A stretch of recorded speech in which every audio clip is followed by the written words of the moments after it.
Jesús, benedictum fructum ventris tui, nobis os hoc exilium ostende. O clemens, o pia, o dulcis Virgo Maria. La journée 2023 des prêtres du diocèse de Lausanne, Genève et Fribourg s'est tenue le 25 et 26 octobre à Saint-Juriau, en France. Nous vous proposons en effet à travers cette vidéo quelques moments importants du presbytérium réuni autour de son père évêque, Monseigneur Charles Moreau, OP, et les impressions de quelques participants à ce forum. Pourquoi avez-vous peur? N'avez-vous pas encore la foi?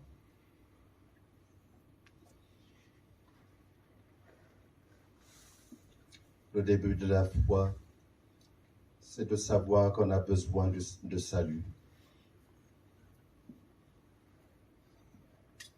Nous ne sommes pas autosuffisants. Seuls, nous faisons naufrage. Nous avons besoin du Seigneur. Comme les anciens navigateurs des étoiles. Invitons Jésus dans les barques de nos vies. Nous avons d'abord pris conscience de l'évolution dans le temps et dans l'espace, des changements qui se réalisent, les pratiques qui changent, les prêtres qui bougent et qui ne doivent pas appliquer les mêmes choses partout et de la même manière. Et nous avons dit, pour répondre à la question, que la transparence va de soi. Qu'on le veuille ou pas, le contexte nous l'oblige.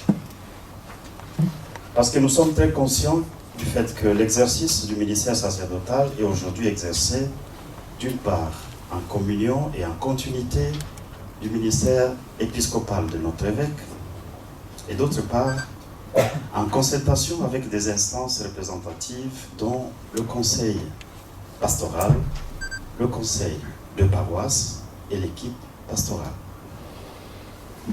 Toutefois, on ne doit pas se voiler la face. Le prêtre reste l'animateur de la communauté. Il a la responsabilité de veiller à l'organisation de l'ensemble, de veiller à l'unité de la paroisse, de la communauté chrétienne, et il est appelé à se remettre continuellement en question dans la relecture de l'action pastorale globale. Nous avons compris que dans l'enseignement, on est appelé à partager avec les catéchistes qui annoncent la parole aussi. Dans la sanctification, on célèbre tous ensemble, même s'il y a un seul président, chacun joue son rôle. Il y a du sien qui s'ajoute, même si on peut consulter les gens, mais on sera obligé de dire son homélie avec ses propres mots, même si on a consulté les gens. Parce qu'il y a certains qui font le partage de la parole dominicale avant le dimanche avec la communauté, mais ils sont toujours appelés à reformuler cela dans leurs propres mots. La gouvernance, certes, le conseil de paroisse l'assure déjà, et le prêtre, il est membre de cette équipe.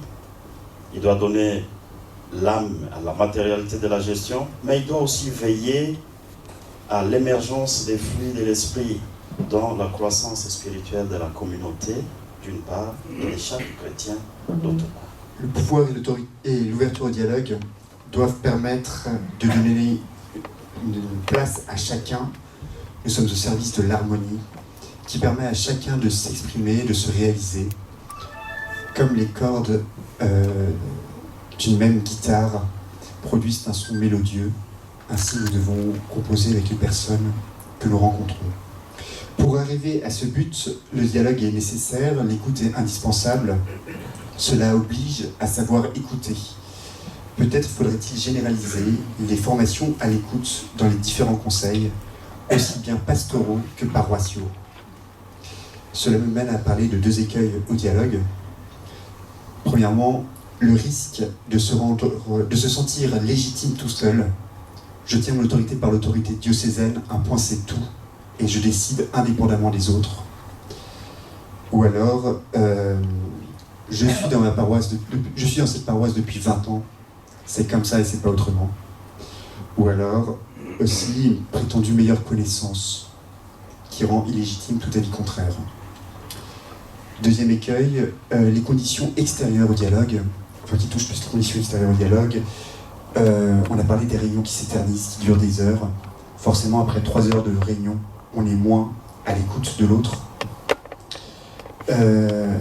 Aussi l'heure de la réunion, une réunion qui est à 22h, 23h, qui continue jusqu'à minuit, alors que le prêtre s'est levé à 5h, forcément, il est moins à l'écoute.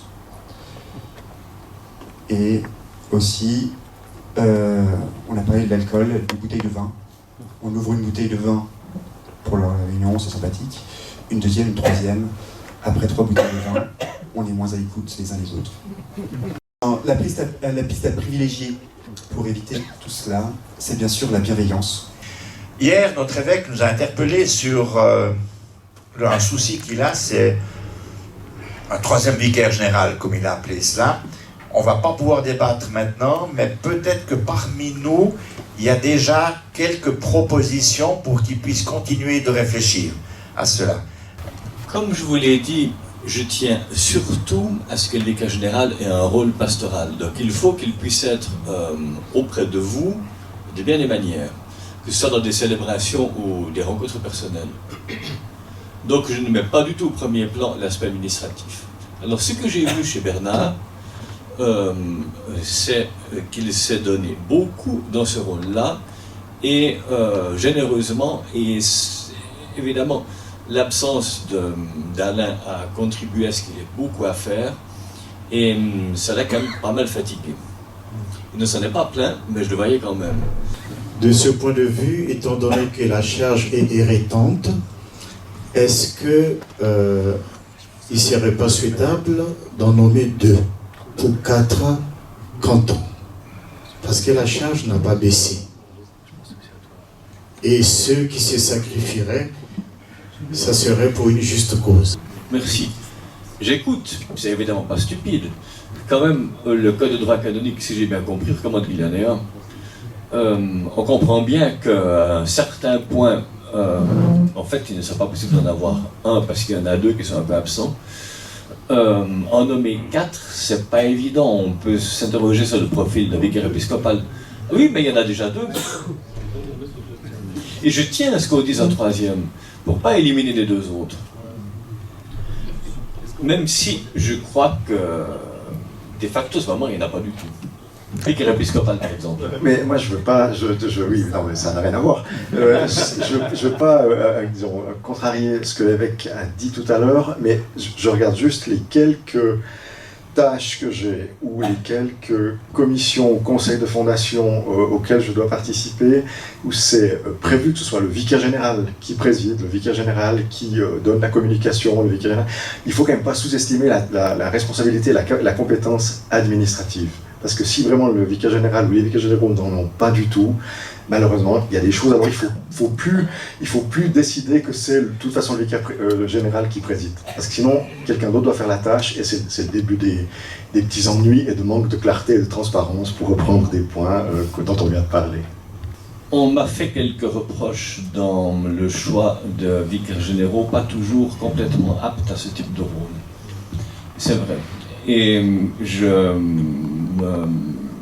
il peut y avoir des cas où on peut changer les statuts, mais c'est vrai qu'exclure complètement le vicaire général de certains rôles poserait d'autres problèmes. Donc, je pense qu'il faut entendre malgré tout ce que dit Nicolas. Bien pour moi, je suis très heureux qu'on puisse se retrouver de temps en temps, parce qu'on se connaît relativement peu, et puis ce sont des occasions de faire connaissance avec ceux qui commencent, pour moi qui achève un petit peu. Alors voilà, c'est vraiment un plaisir d'avoir des rencontres de ce genre, et puis moi personnellement je souhaiterais assez qu'il y en ait plusieurs dans l'année. Voilà. Merci beaucoup Abbé Jacques. Merci.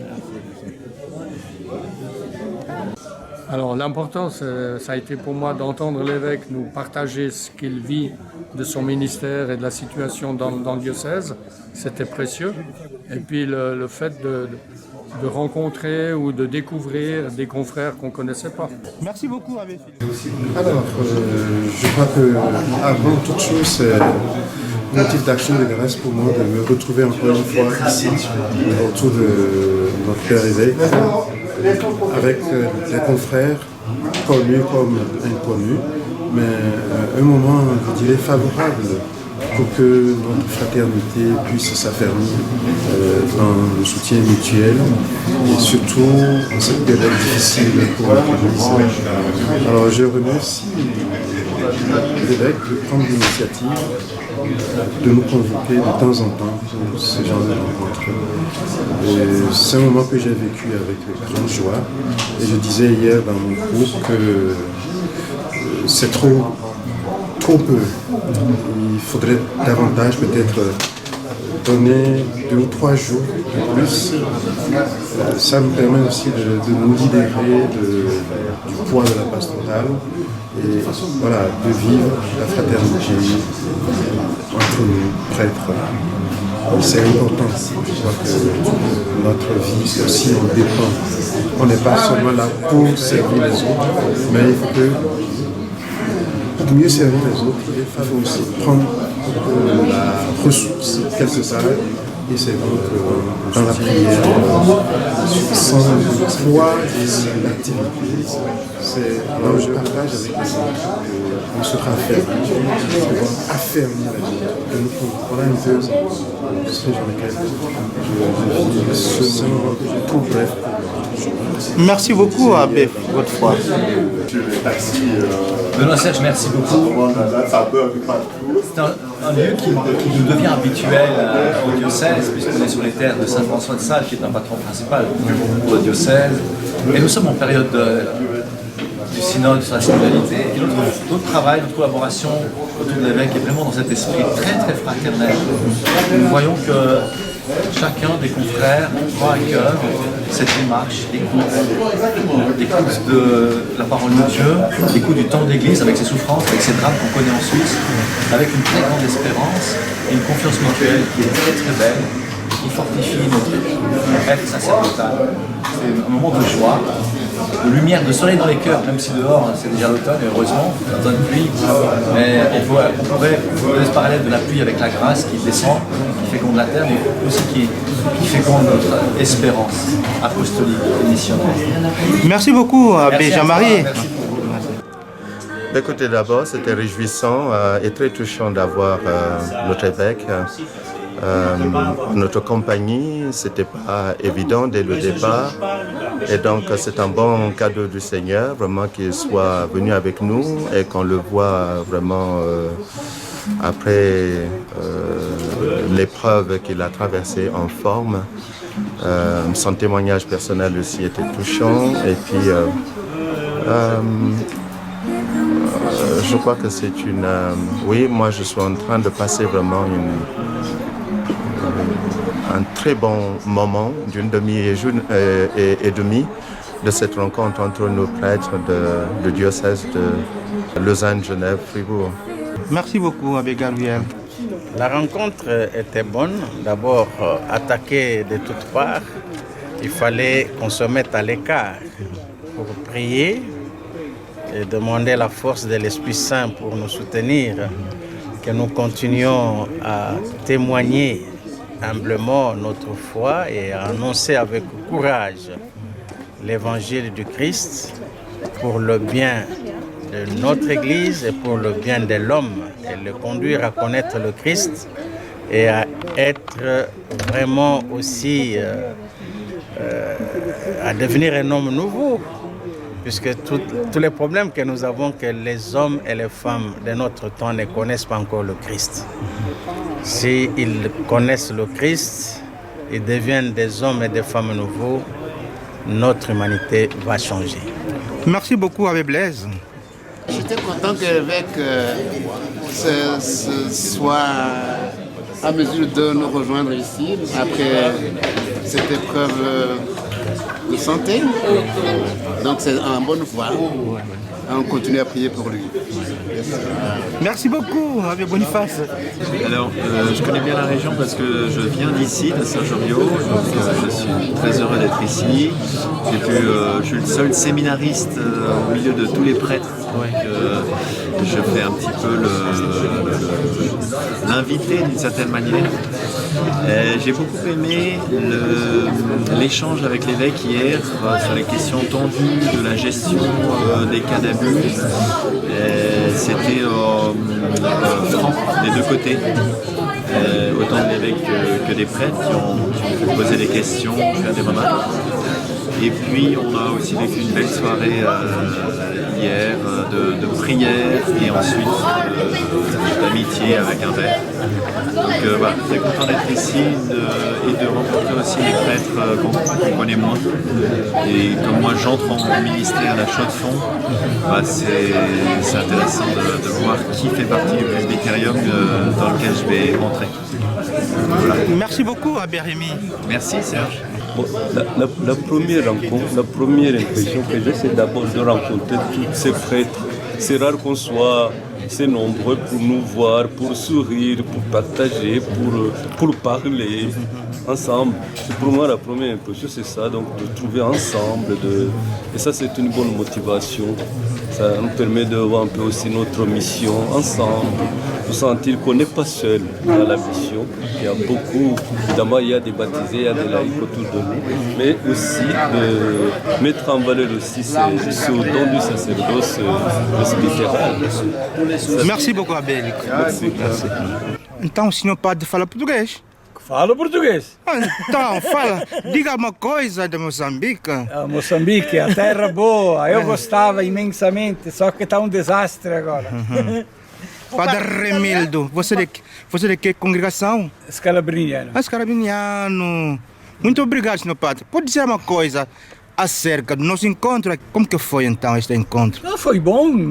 Eu, como sendo a primeira vez que eu participo, eu achei uma coisa que deve se repetir para nós nos encontrarmos, ao mínimo convivermos juntos, porque senão a gente trabalha cada no seu canto e nos isolamos.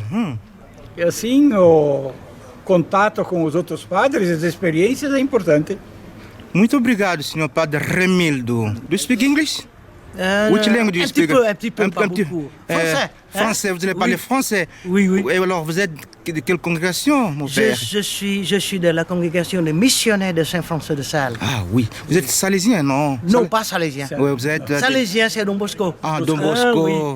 Alors... Pourtant, nous, c'est la première congrégation masculine qui ont pris la spiritualité de Saint-François de Sales. Ah, ben c'est ça. Oui. Après, c'est les Oblats de Saint-François de Sales et puis les Salésiens après. Ah, c'est le premier. Et vous êtes de quel pays? Je viens du Vietnam. Ah, c'est du Vietnam. Oui. Et le père Remildo? Du Brésil. Você é brasileiro! É brasileiro, Remildo! Muito bom, senhor padre. Écoute, monsieur l'abbé, c'est une très belle rencontre parce qu'on a le temps de faire connaissance avec tous les prêtres du diocèse de Lausanne, Genève et Fribourg. On est très content d'être autour de notre père évêque qui était malade, mais qui est en convalescence et qui s'est rétabli. C'est une joie, c'est un beau cadre, il fait frais. Et puis la vie de prière, le dialogue, comme je viens de le dire, avec les autres. Donc ça fait plaisir quand même de passer ce petit temps dans cette belle maison. Merci beaucoup, Abbé Gérard. Bien dormi. Bien dormi? Oui. Ça va bien comme ça. Oui. Donc c'est le reportage pour... Abbé Philippe, bonjour. Voilà, bonjour. Oui, nous sommes réunis ici, dans un beau cadre, autour de notre père évêque. Comment était la réunion? C'était bien, c'était surtout bien de se retrouver, de se connaître, parce que je ne te connaissais pas. Et puis j'ai retrouvé Blaise, c'est des beaux moments de vie commune de notre presbytérium. Vraiment. Merci. Merci beaucoup, Abbé Philippe. Cyril et Claude, nous sommes réunis ici autour de notre évêque pour réfléchir sur la vie de notre diocèse. Quelles sont les impressions que vous avez eues de cette réunion? Les impressions sont vraiment magnifiques. On a pu vraiment vivre un moment de fraternité sacerdotale extraordinaire. Tous nous sommes réunis autour de notre évêque, notre épiscope, qui veille sur nous, qui prend soin de nous. Il parle bien, monsieur le prêtre, je le félicite. Donc c'est vrai que ça nous fait du bien, surtout dans cette situation actuelle, de montrer qu'on est presbytérium, qu'on est des frères, qu'on doit se soutenir, puis malgré les situations, qu'on doit garder courage, confiance, persévérance dans notre mission, les amis. Voilà mon cher. Merci beaucoup. Eh bien, moi j'ai eu une excellente impression de cette rencontre. Je pense que, en plus, dans les temps qui courent, c'est important de réunir les prêtres autour de l'évêque.